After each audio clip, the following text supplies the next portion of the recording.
All right, Shalom.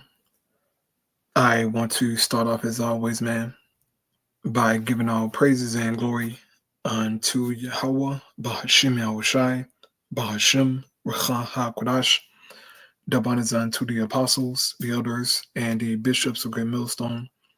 I want to send much love to the brothers out there doing this work in truth and sincerity, and also want to send peace and blessings unto the believers of the hopeful elect. And in this lesson, I wanted to do a response unto this video here that was put up by Uncivilized here on YouTube. And as you can see, the title of their video reads, How Empires Fall and Why the US is Next. And I watched this video earlier today. I wanted to get to it earlier, but I tried to hit the gym before the Sabbath came in, so get me a little quick workout in.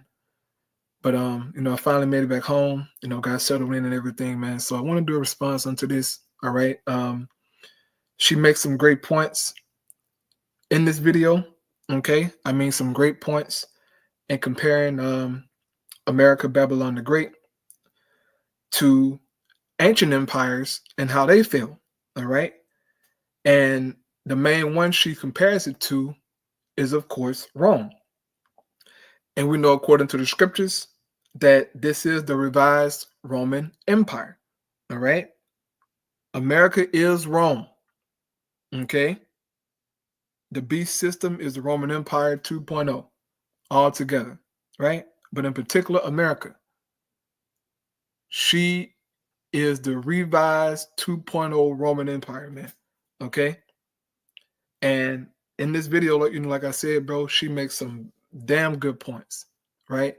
And so I wanted to play this clip. I may not play the whole thing because, it's 16 minutes long, but man, all of it is good. So depending on the spirit, bro, I got time. So I'm in no rush to get through it, but it is pretty lifting, man. And she makes some great points. But yeah, man, empires fall basically because the Most High wants them to fall, right? A good example of that is Daniel the 7th chapter. And I got that pulled up here.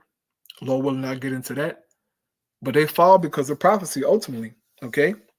And there's no different for America. I know there's some of you Edomites out there, all right, you hardcore, patriots out there, whether you Jacob or Esau, you think America would never fall. And some of you got a little bit of sense out there. You see that America is falling, but you think that some way, somehow, God is going to redeem America and bring her back to her former glory, right? This is why Donald Trump keeps saying, make America great again. In other words, he's saying, make it white again, right? Make it to where we as so-called white people, had it made, right? And that was during the 50s pretty much. During the 50s and 60s, up into the 80s, Esau had it made, okay? It was a good thing to be a so-called white person during that time, right? But not so much today, okay? Because the Most High, he's turning these curses on Esau and these heathens, okay? And now Esau is pretty much becoming the targeted, he's pretty much becoming the target in the earth, right? He can't say certain things, do certain things, right? The world turns on him. And that's in Obadiah, right? That he will be despised, okay? Because their track record as Edomites is a very wicked, evil, demonic track record, man, right? Of bloodshed and lies and thievery. This is what Esau is known for. But yet, out of one side of his mouth, he said, "Oh no, we're Christians. We're God-fearing Christians, and democracy and love." This devil is a liar, okay? And this is why his kingdom is falling rapidly, all right? Especially since the Israelites has stood up. This kingdom is going down fast, man, okay?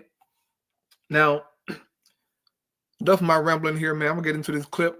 All right, she makes some great points here, man. I'm gonna grab a free precept, then I'll close out. Here we go. Okay, let me make a little bigger here.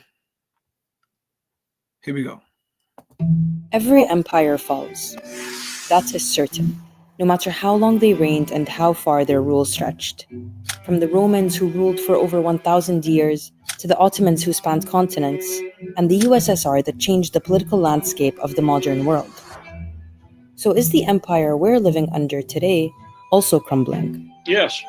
The key question is how fast. We have bounties beyond those known to the people of any other day. American democracy is obviously limping on both feet. America is not the greatest country in the world anymore. The US empire is falling, and there are 3 symptoms of its impending demise that we can see from looking to the past. Let's start with the oldest of the bunch. These videos are made possible by our supporters on Patreon. If you'd like to help us tell more stories like this, you can become a paying member through the link in the description. Now back to the video. The Roman Empire oversaw the lives of millions of people. Remnants of its great reign still stand in cities across the world, a testament to their reach and influence in the lands they conquered. Never has Rome been greater or stronger than now. But then, after 1,000 years of domination, it fell. And just like Rome wasn't built in a day, it didn't fall in one either.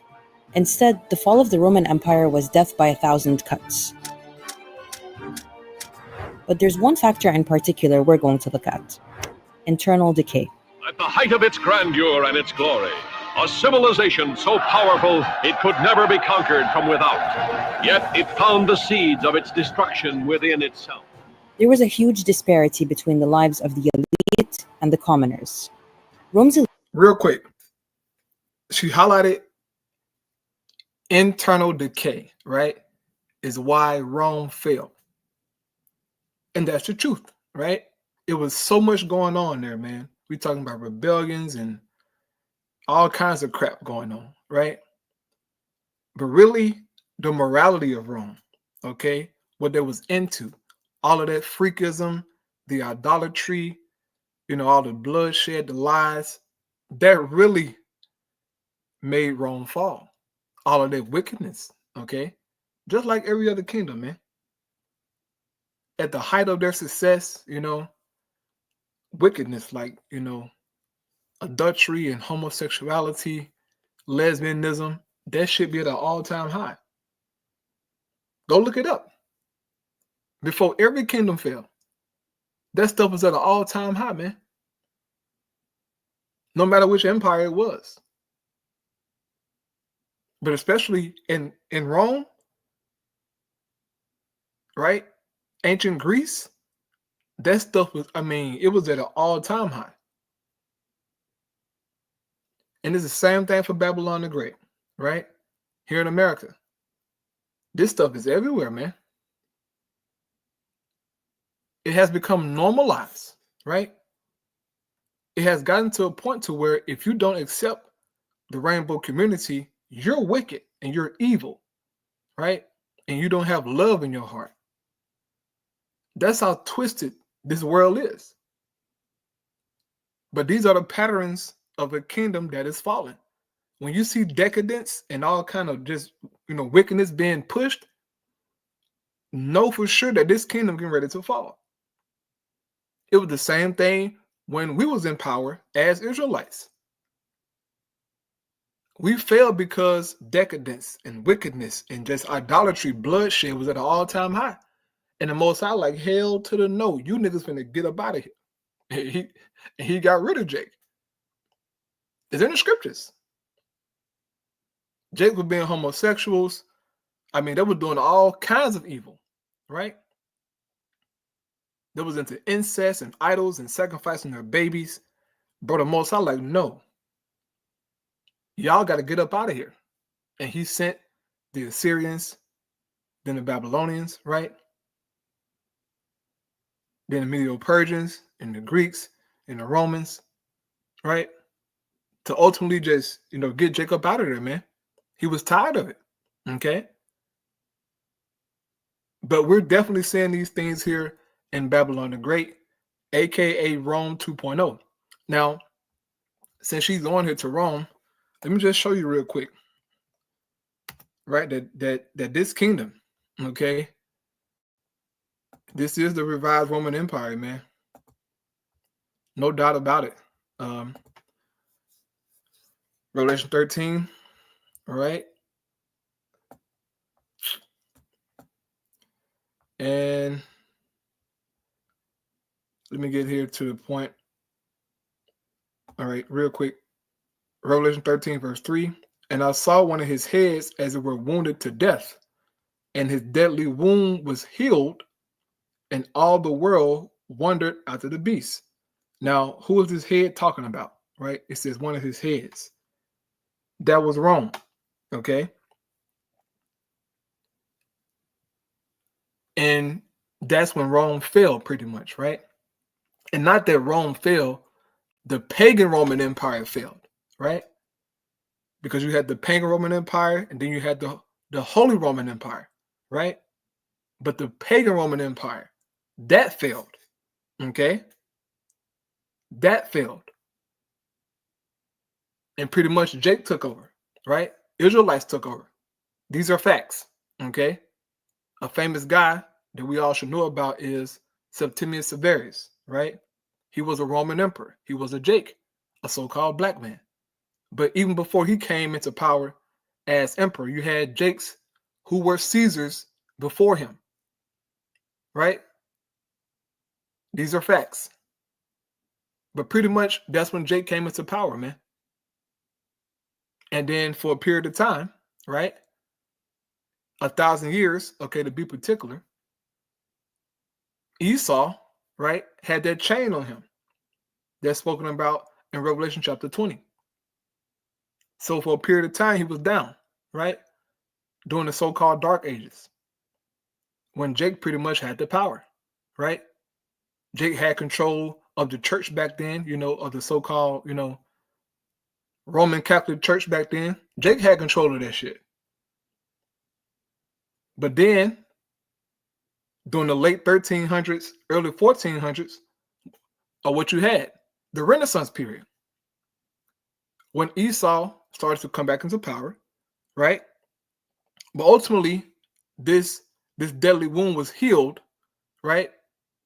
When this current beast system came together, all right, NATO and the EU, okay? That's when it was healed by the NATO, right? The EU, which was known as the European Economic Community, right? But it was established by the Treaty of Rome.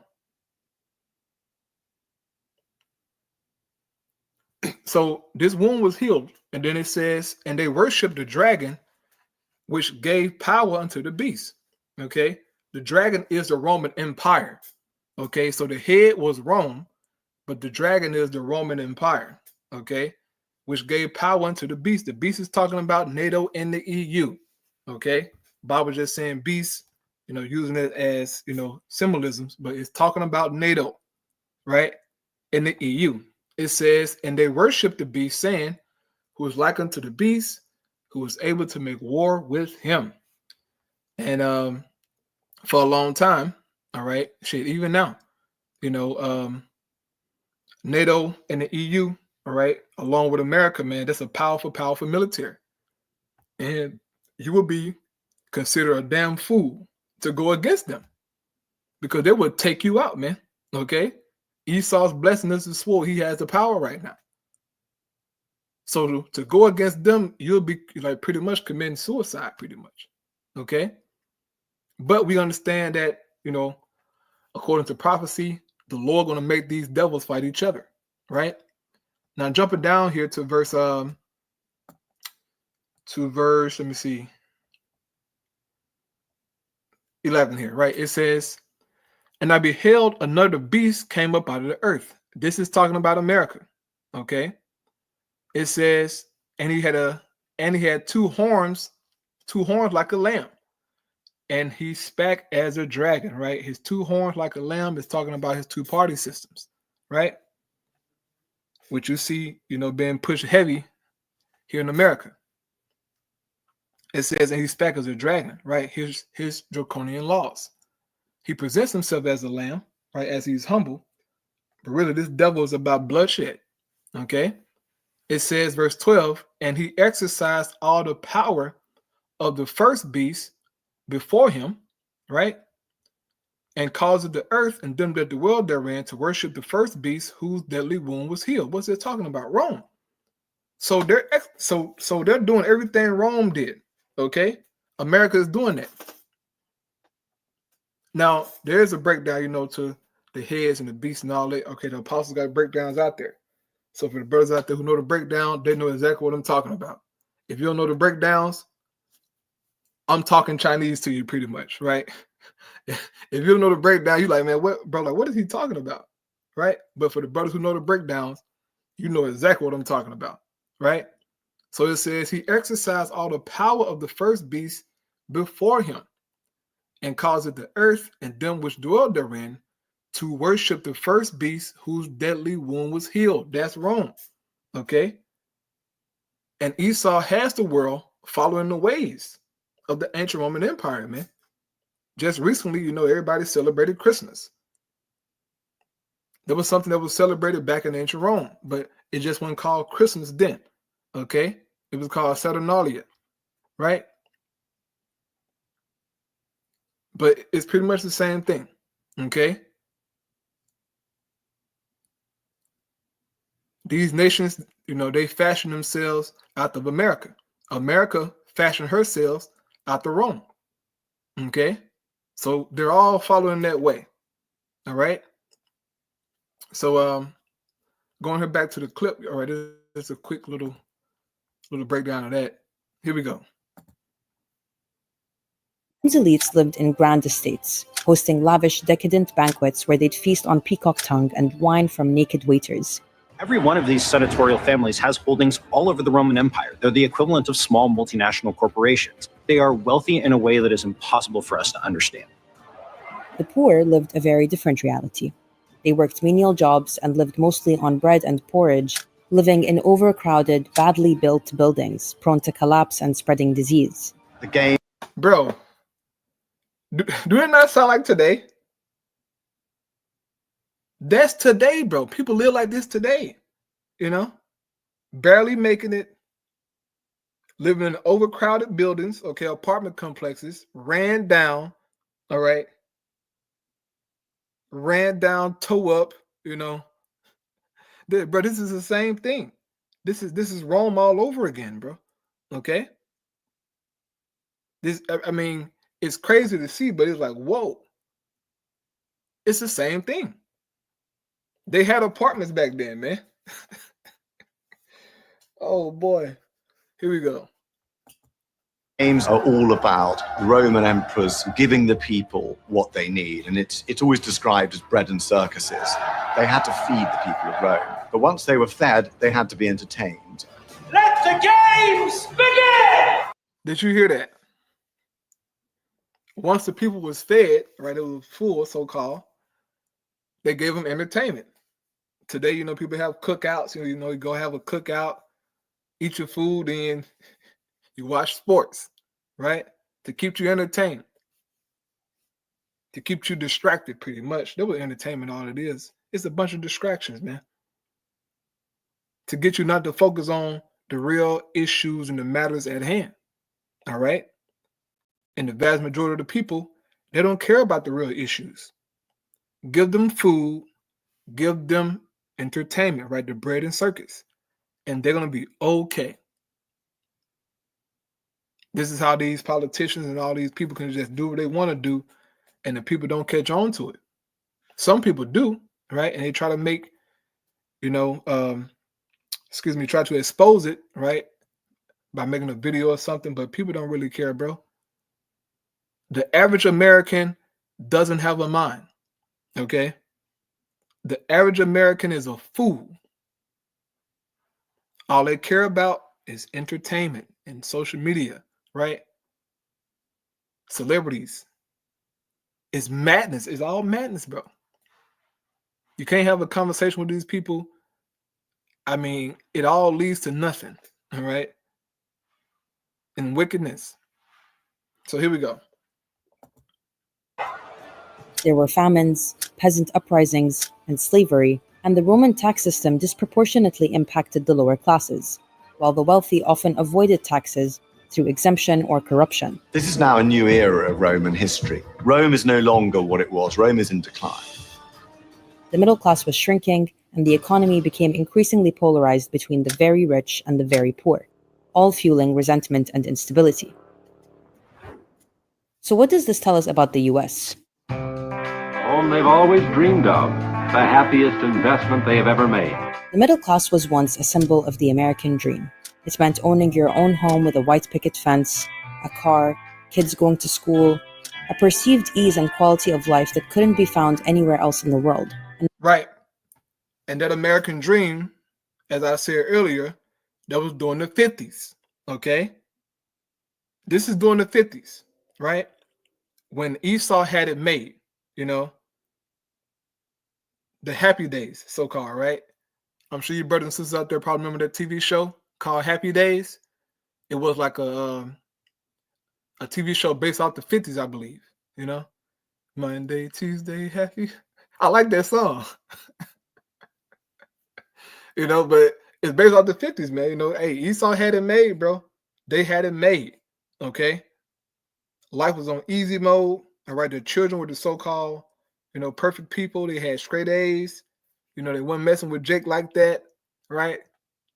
Esau's wife wasn't a whore, right? They had families, you know, they was, you know, going to church, being Christians. Everything was A-okay, right? They was considered the perfect people, you know? They were considered the perfect people, man. But now, that ain't the case. Esau has fallen off bad, all right? They're falling off bad, and that's a sign that their kingdom is falling. Once the ruling class people start to decline and catch hell like that, it's over with. See, Jake really can't tell that stuff is getting bad because Jake always been at the bottom. So Jake don't know that Babylon is falling like that, right? It's hard for Jake to see because Jake been catching hell for the longest, so he don't know what is what. But Esau know that America is falling. They know it. This is why they're crying out so much, all on social media, right?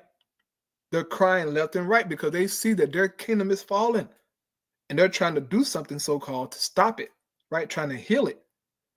But we know that America can't be healed. Her judgment is already written, bro, okay? They just don't know that. Some of them do, right? They don't want to accept it. But Babylon is finished. It's over with, bro. It's only a matter of time for the Most High just going to he gonna wipe this hoe out, bro. He gonna wipe it out. All right. So here we go. And that anyone could achieve so long as they worked hard enough. We are a prospering people, wherever we live or earn our livelihood. But for the past few decades, that's all become increasingly out of reach for lots of Americans.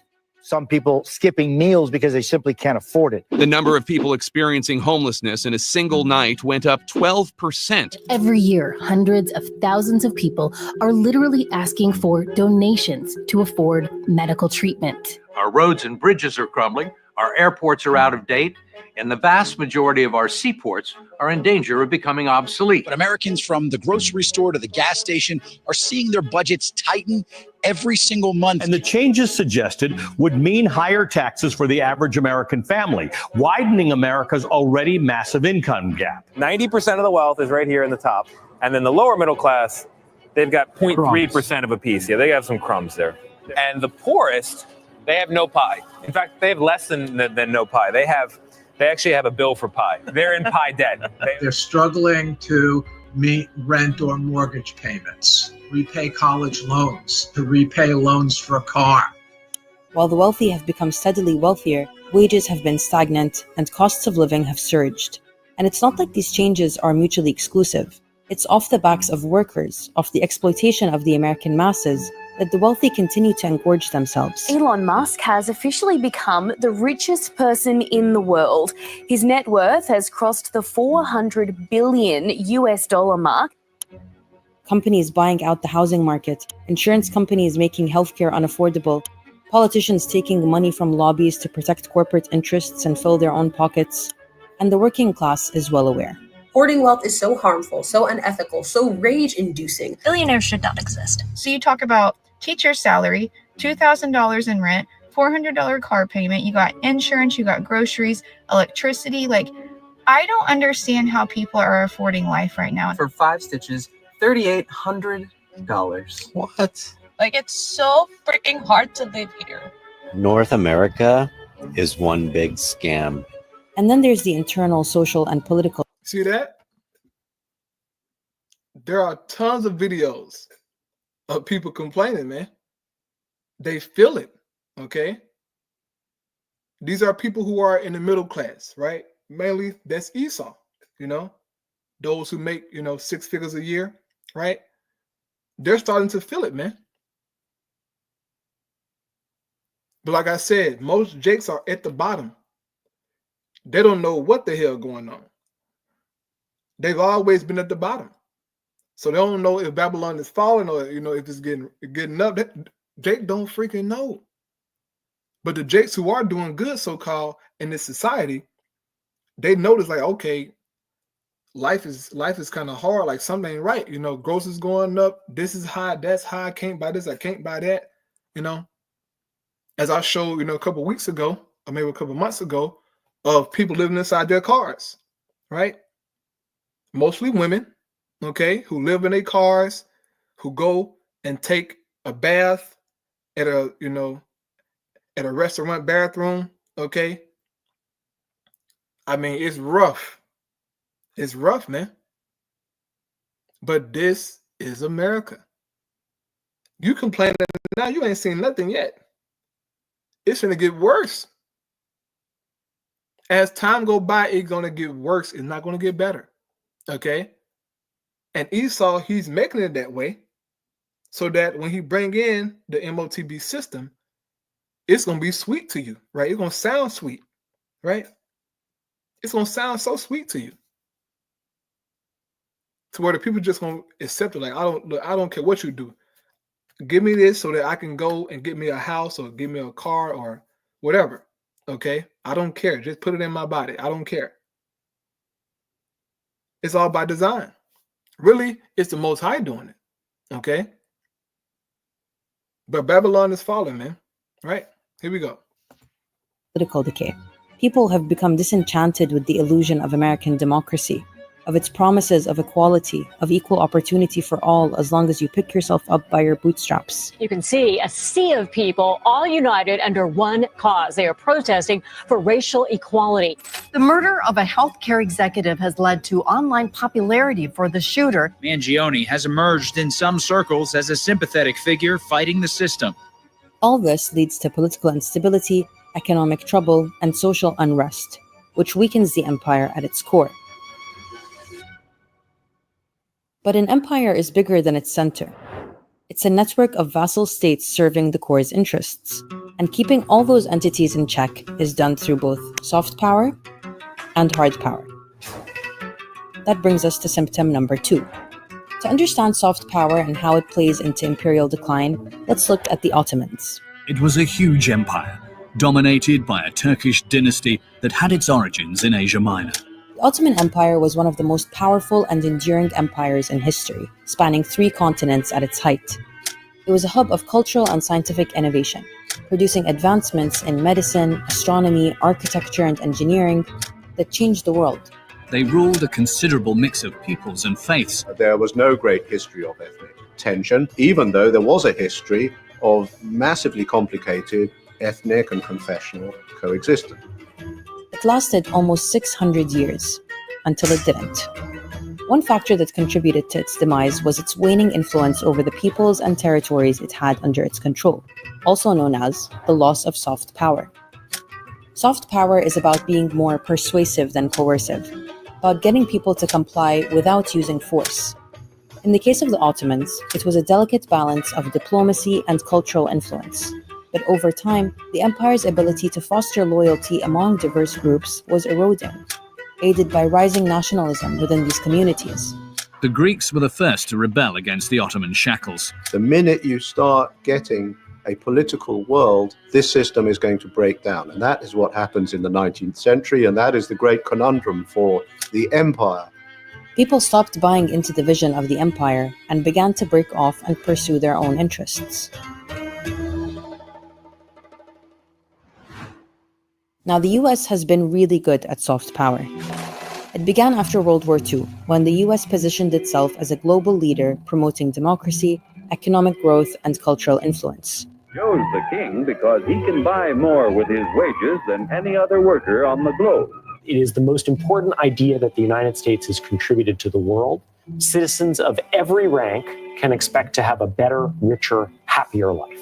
It helped rebuild war-torn Europe, set up major global institutions where it continues to hold significant power, and has exported music, television, and pop culture across the world for decades. And the messaging of this soft power has been consistent and clear. Shining city upon a hill.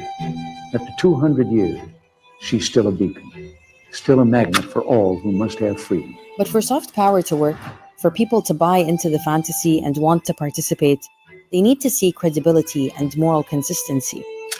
Now, just to be clear, the US has violated the principles it preaches since its founding, not to mention since its emergence as a global hegemon. It seems the majority of people were willing to overlook that and buy into the American dream. But the illusion... Right. This country, man, very hypocritical, okay? They do opposite of what they say and what they preach. We understand this country was built on bloodshed, right? On the backs of Jake. And as she said in the video, people are willing to overlook that, right? The heathen do.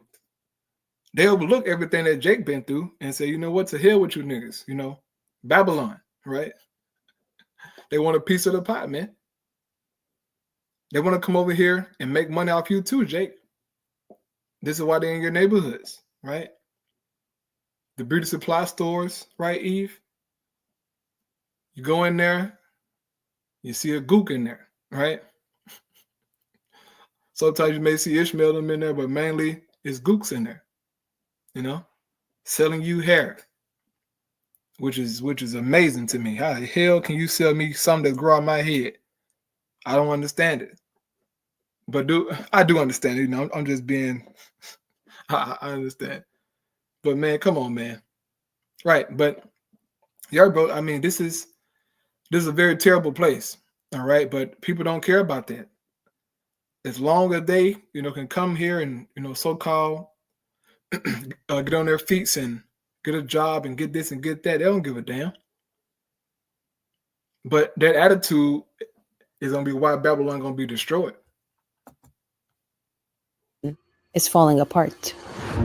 The mob tore down scaffolding, battled their way through the last line of police defense, and broke into the Capitol building itself. At home, the land of democracy, liberty, and human rights hasn't kept up the best image in recent years, and it's not any better abroad.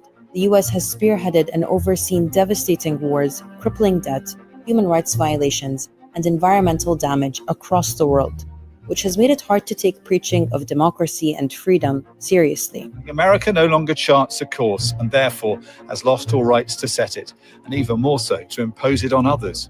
Disillusionment with American values is growing, and in its panic, the empire continues to thrash and bully to stay relevant. That's where hard power comes in, and brings us to the third symptom of the fall of an empire.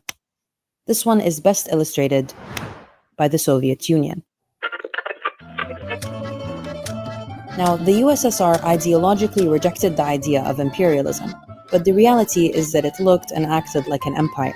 The Soviet Communist Party has not faced a serious internal threat to its political rule since the 1920s. There was a centralized authority overseeing expansion and control of a collection of republics and satellite states, where movements for autonomy were suppressed. What tethered these states together was a unified ideology, communism. But it was also hard power, military might. And that costs money. It is here, in Red Square, that the superpower Soviet Union holds its military parades. displaying its might for all the world to see. At its strongest, the Soviet Union had 5 million soldiers stationed around the Union and pursued wars and conquests to maintain and expand its reach. Then there's all the money spent on the arms race during the Cold War.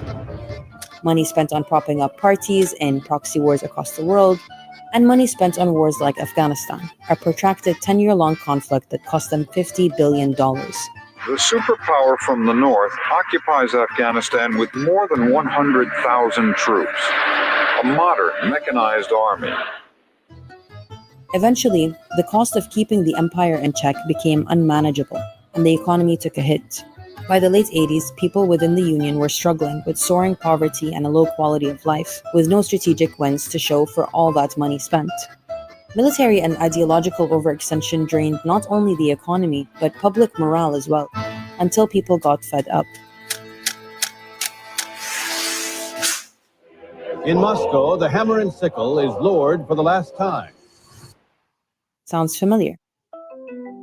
All estimates agree that the cost will be at least $1 trillion. The Bush administration never expected the war to drag on as long as it has. The fall of Kabul to the Taliban marked an abrupt end to America's longest war. The war cost American taxpayers about $1 trillion. The US carried out long, brutal, expensive wars in Iraq and Afghanistan, with nothing to show for it except instability and devastation and financial loss.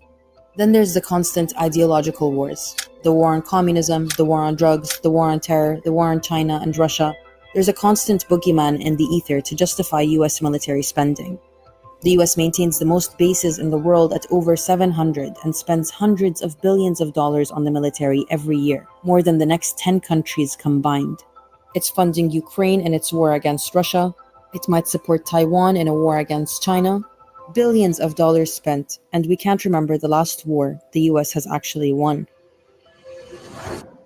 But last year, an undeniable awakening happened. Look at that, bro. Awakening happened.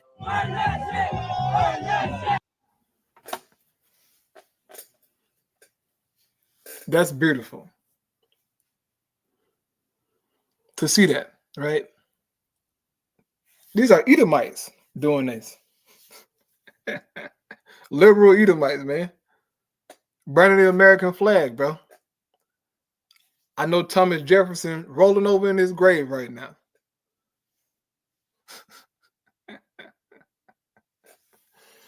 But this is where we at, though, bro. Okay, the people are fed up. All right? They're fed up, man. Babylon being called out, okay, by our own people from abroad, okay? They see the hypocrisy, bro. That America is funding countries that's causing mayhem to other countries.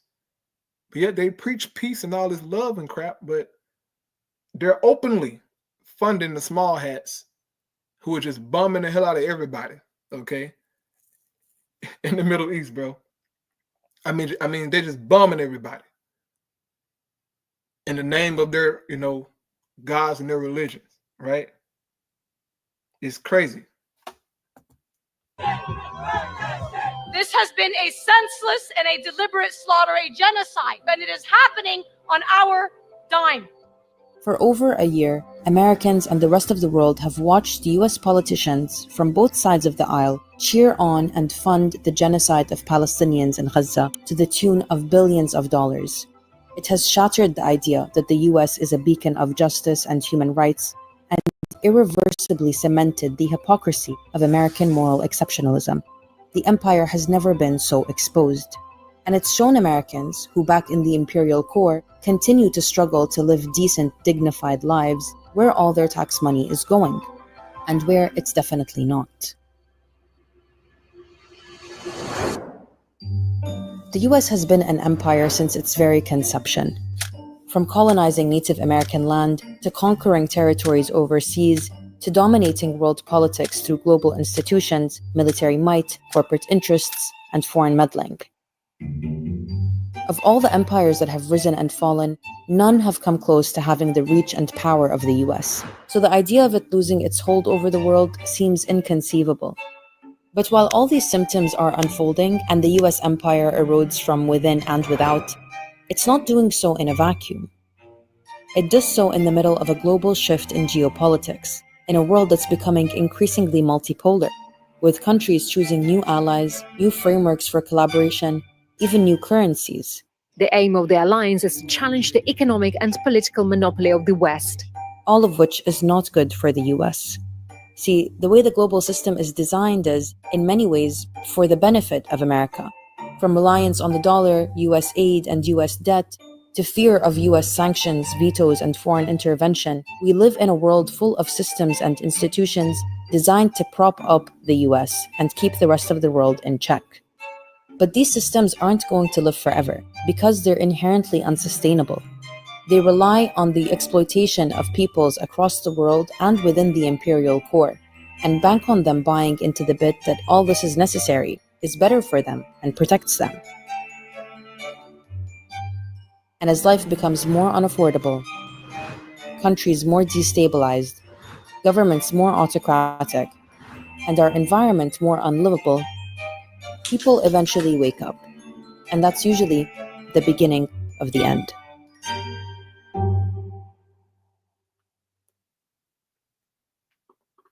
All right, so there you have that, man. Very, very beautiful lesson that she did there. All right. Yeah, Babylon is finished. Okay. And as she said, she mentioned how that it's hard to see or understand that Babylon is fallen and that it's impossible for her to lose her power, her grip over the world, because she is reigning over the world. Okay, America is. That's how we know that this is Babylon the Great. If you go here real quick to Revelation 17, it tells you that. You go here to the last verse, 18th verse. It says, and the woman which thou sawest is that great city, which reigneth over the kings of the earth. She has the power, the influence, right? And as she mentioned, after World War II, that's when America really, really started to flex. Because during World War II, America didn't get touched at all, And so they helped to, reshape the world pretty much after World War II. Had the influence and all that stuff, right? And she mentioned how they got over, 700 military bases around the world. I mean, this is an empire, man. Okay? Not the United States. This is the United States empire, right? But that's because of prophecy. These things took place because of prophecy, man. And not that Esau is just so great. No, this devil, he's a low-level, sick freak, okay? It's just that he was chosen to do what he's doing, right? But her destruction is already written. Real quick, Revelation 18, verse 1. And after these things, I saw another angel come down from heaven, having great power, and the earth was lightened with his glory.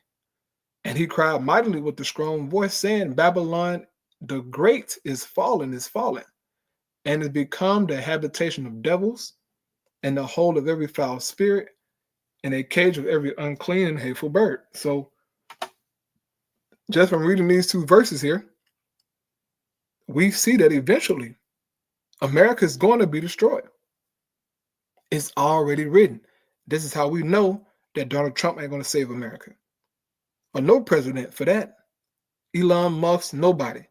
This place is already destined to be wiped out. So everything that's happening here in America is going to lead to this. To her being utterly destroyed by the Most High. Okay? Esau ain't got no power, man. The Most High got the power. And when he sees fit, right, when everything is in place, he going to wipe this hoe out. Real quick, Romans 13:1. It says, let every soul be subject unto the higher powers. For there is no power but of the Most High. the powers that be are ordained of God. So the powers that we see now, okay, the governments, the rulers, everything we see, okay, America being the top nation, that was ordained by the Most High. It says, for there is no power but of the Most High, man. So Esau, the reason he's in power is because of the Most High. Plain and simple. There's nothing special about this dude, okay? He's whack as hell. But he was chosen to have the power. And it's just that since he's so goddamn sick, it's like, ugh. He got the power, bro. This sick nigga has the power. Yes, he has the power. And the Most High has allowed him to do what he's doing. Okay? Esau has truly offended in every way possible.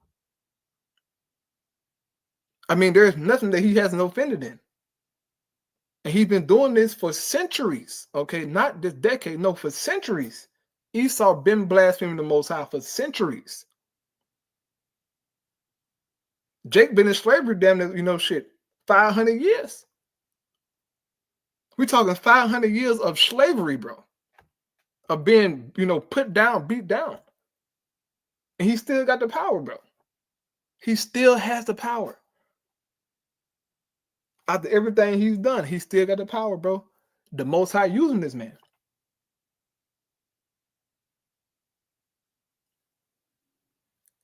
And at first, it's hard to understand because it's like, bro, what the hell? He ain't keeping one law. He don't, nothing. But yet he has the power to influence the money. He got everything, bro. That's a Psalm 73. He has more than heart could wish. But yet he's blaspheming the Lord every way possible. He's drinking blood. He's, raping children. You name it, Esau has done it times a trillion. And he still got the power, bro. But it's of the Most High. These things are happening so that prophecy can be fulfilled.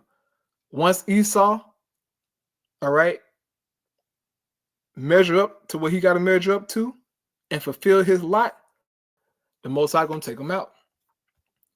Daniel 4:17, it says, this matter is by the decree of the watchers and the demand by the word of the holy ones, to the intent that the living may know that the Most High ruleth in the kingdom of men, and giveth it to whosoever he will, and set it up over it the bases of men.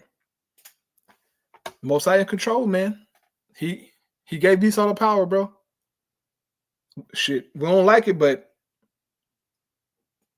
bro, this is the Most High story. This is what he wanted. Okay, this is Esau fulfilling his blessing, right?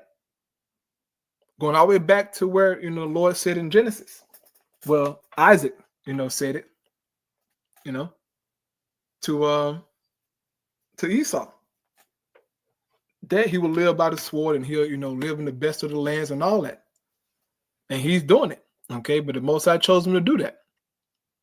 But his time is coming to be destroyed. Okay, don't get that twisted. Psalm 75, starting at verse 6. For promotion cometh neither from the east, nor from the west, nor from the south. But the Most High is the judge. He put it down one and set it up another. All right. He gonna put Esau down very soon. His time is coming. Okay. It says, for in the hand of the Lord there is a cup, and the wine is red. It is full of mixture, and he poured out of the same. But the dregs thereof, all the wicked of the earth shall wring them out and drink them. So there's a cup prepared for Esau, man. A cup which he has no choice but to drink.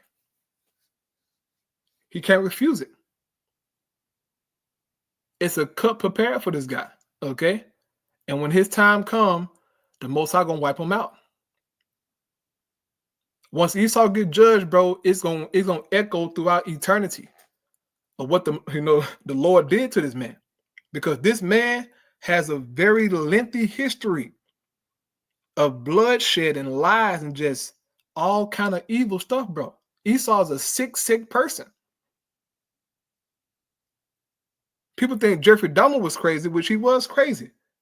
Bro, it's some Edomites out here who make Jeffrey Dahmer look righteous. These elites.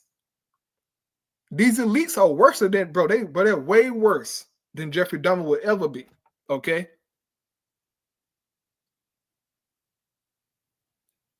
They ain't got to worry about the police coming up on them. Okay? Nobody, whatever. They get a chance to drink blood every day. They can eat human flesh. They can do all that stuff. Okay? Take a bath and dookie, pee. They do it all the time. Guts and shit. Like, they're sick. Very sick people. But his time is coming, man. Esau don't understand that all this shit gonna catch up with him. It's gonna catch up with him, bro. And we're gonna praise the Most High when it happens. Okay, we're praising the Lord right now. Those of us who have understanding and foresight, we can see Babylon being wiped out already. There's no way this shit right here can continue, bro. No way, bro. Life will end if this shit continue, bro. Like, real talk. It's bad out here, dog. But Esau time is coming, all right? This is Daniel. Okay?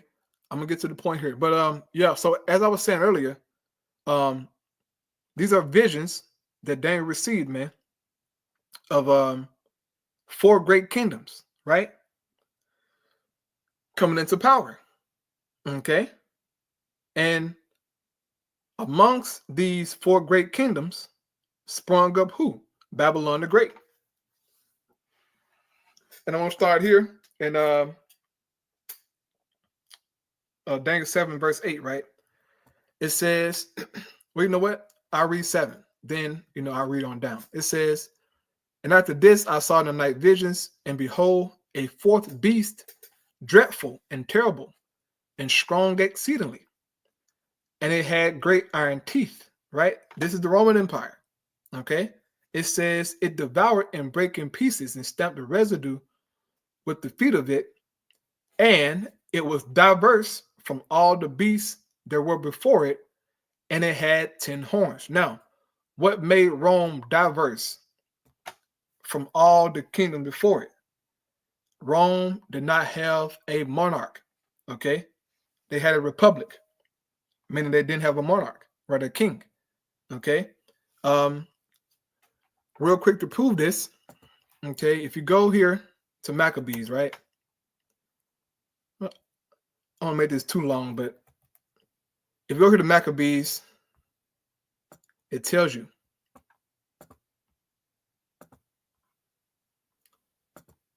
Maccabees 8. I think it's 8. Yeah. Get here to the point. So first Maccabees 8, it says 8 and 15. Moreover, how they had made for themselves a senate house, right? Rome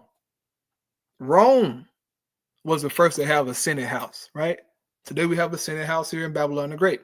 It says, with 320 men sat and counseled daily, consulting always for the people, to the end they might be well ordered. And they committed their government to one man every year, or the president, right? The Caesar back then. Today we have a president. It says, who ruled over all their country, and that all were obedient to their one, and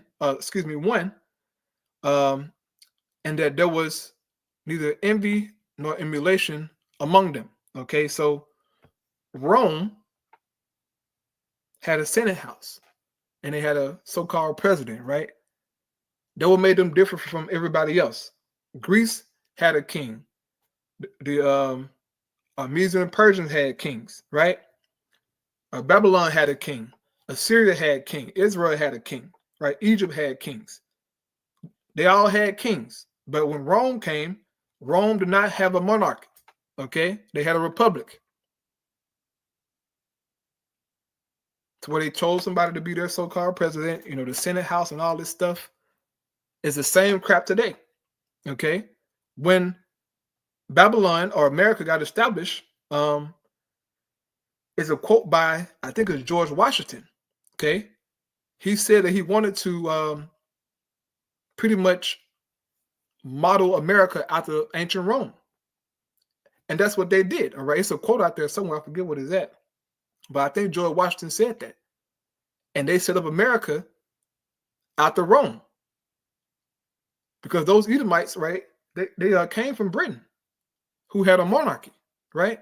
Had a king. But they didn't so-called want that no more. They wanted to set up the Roman Empire, right? And not have a monarchy, which was our prophecy, okay? So going here back to Daniel. So they were made Rome diverse, okay? It says, verse 8, I considered the horns, and behold, there came up among them another little horn, right? This little horn here is talking about America, okay? She came from among the 10. She came out of Britain, right? Did she not? She did. Britain is the mother of America. It says, before whom there were 3 of the first horns plucked up by the roots. These 3 horns, okay, it's talking about France, Britain, and Spain. These are the countries that America went to war with, right? As she was so-called establishing herself as a nation. From those horns, right? Excuse me, from among those horns. She fought against these 3 nations. And she defeated them. And became a great nation, right? It says, and behold, in this horn were eyes like the eyes of man, and a mouth speaking great things, right? Talking cash money, okay? Talking cash money, man. Esau been talking noise against the Lord, against the children of Israel, right? Verse 9 says, I beheld till the thrones were cast down, right? This is Daniel seeing the vision. And the Ancient of Days did sit. Who is that? That's the Most High, whose garment was white as snow, and the hair of his head like the pure wool. So this is Daniel seeing a vision of the Most High, man. And he saw the Most High with an afro, bro. Okay? He saw the Lord sitting with an afro. All right? The Most High, bro. Right? It says his throne was like the fiery flame, and his wheels as burning fire. That's the chariot. Okay? That's so-called UFOs right there in the Bible. It says a fiery stream issued and came forth from before him, thousands ministering unto him, right? The angels, and 10,000 times 10,000 stood before him, the angels. It says the judgment was set and the books were opened. Verse 11 says, I beheld then, because of the voice of the great words which the horn spake, right? It's talking about that little horn. It says, I beheld even till the beast was slain and his body destroyed and given to the burning flame. So Daniel saw, in so many words, America being destroyed by fire, man. Right here in the Bible, okay? Right there in the Bible. He saw Babylon parabolically be destroyed, okay? He saw it be destroyed by fire. So her time is coming. Her time is coming, man. It says, as concerning the rest of the beasts, they had their dominion taken away, yet their lives were prolonged for a season and a time, right? These other nations won't be here, okay? But Esau, his time is coming, man, to be destroyed, all right? And we waiting on that, Lord willing. Last precept I'm going to close out. Romans 9:17, it says, for the scripture said unto Pharaoh, even for this same purpose have I raised thee up, that I might show my power in thee, and that my name might be declared throughout all the earth. So the Most High, as he raised up Pharaoh in ancient Egypt, right? He raised him up, gave him great power. Bro, we're still amazed by Egypt to this very day. We're still amazed by it. And them Egyptians been out of power for a very long time. Okay? They've been out of power for a very long time. But yet we see the remnants, okay, of their empire, of their power, man. Right? The pyramids, I mean, all this stuff, bro. It's mind-blowing. But the Most High gave them that power, right? To be that great, man, to leave a legacy behind like that, right? But it won't be so for America, okay? When the Most High judge America, that's it.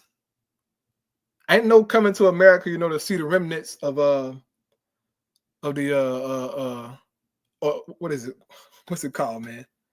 The damn, what is what is the stadium called in Houston, bro? Toyota Center, right? You can't come see the Toyota Center. Once the Lord destroy this place, everything gonna be wiped out here, bro.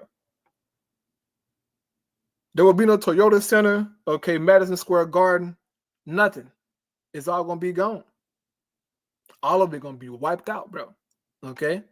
So I'm gonna close out with that, man. The lesson kind of long. But Lord willing, it was edifying, bro. This is a very great you know, little interview here. Well, not interview, a documentary, 16-minute long. I highly suggest you go back and watch it again, get some nuggets out of there, bro. But this place is finished, man. Lord willing, it was edifying. I'll praise you, how about Shema Shai by Shem Chakadash. Shalom. Hey, shalom.